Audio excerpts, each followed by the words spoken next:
রাইয়ের আয়ু খুব একটা বেশি দিনের নয়, ক্রমশই কমে যাচ্ছে রাইয়ের আয়ু। হ্যাঁ বন্ধুরা, ভিডিওতে লাইক দিয়ে দেখতে থাকুন।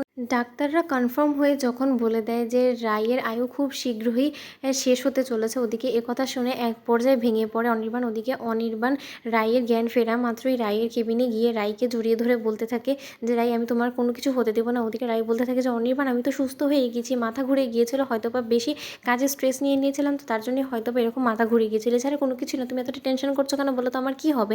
আমার কিছুই হয়নি, আমি একদম ঠিক আছি। ওদিকে অনির্বাণ বলতে থাকে যে রাই, আমি তোমার এই হাত এত সহজে কোনো মতেই ছাড়বো না। ওদিকে রাই বলতে থাকে, জানো তো অনির্বাণ, শুয়ে শুয়ে না এখন একটু আগেই ভাবছিলাম যে কত সুন্দরী না আমার জীবনটা এখন হয়ে গেছে, তাই না? এরকম করি যাতে আমরা একে অপরের চিরতরে পাশে থেকে জীবনের শেষ দিন অবধি থাকতে পারি, আমি সেই ভাবনা চিন্তাই করছিলাম। ওদিকে একথা বলা মাত্র অনির্বাণ বলতে থাকে রাইকে যে তোমার বাঁচার ইচ্ছা অনেক, তাই না? তখন একথা বলা মাত্র রাই বলতে থাকে যে কেন, বাঁচার আকুতি কার না আছে বলো তো? সকলেই বাঁচতে চায়, আর এত সুন্দর একটা সংসার জীবন ছেড়ে কি যেতে চায় বলো তো?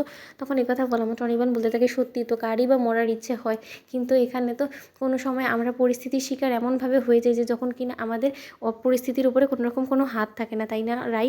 তখন একথা বলা মাত্র রাই বলতে থাকে, বাবা তুমি এতটা ইমোশনাল হয়ে গেলে কেন বলো তো? কী হয়েছে? ডাক্তারবাবু কী বলেছে? আমার কোনো কিছু সাংঘাতিক হয়েছে নাকি আবার এমন বলে মনে হচ্ছে তোমার যে আমার এমন কিছু হয়ে গেছে যেন আমি কোনো একদিন মরেই যাবো? তখন একথা বলা মাত্র রাইয়ের মুখ চেপে ধরে অনির্বাণ আর বলতে থাকে যে আজকে বলেছে খবরদার আর কোনোদিনও বলবে না, আমি তোমাকে আমার কাছ থেকে কোনো মতেই ছেড়ে যেতে দেবো না। ওদিকে এই কথা বলা মাত্র রাই বলতে থাকে, আমি কোথাও যাচ্ছি না তো অনির্বাণ। ওদিকে রাইকে বাড়ি ফিরিয়ে নিয়ে যাওয়া মাত্রই অনির্বাণের মা বলতে থাকে, কী ব্যাপার অনির্বাণ, এত রাত করে কোথা থেকে ফিরলে বলো তো? গিয়েছিল তো ডিনার ডেটে, এখন এতটা রাত করে কেন ফিরলে বলো তো? মানছি তো যে তোমরা ডিনার ডেটে গিয়েছিল, কিন্তু তাই বলে বাড়ির কারো কোনো রকম কোনো খোঁজ খবর নেবে না, কাউকে কোনো কিছু জানানোর প্রয়োজন মনে করবে না, সেরকমটা হলে তো তোমাদের এটা ভারী ভুল।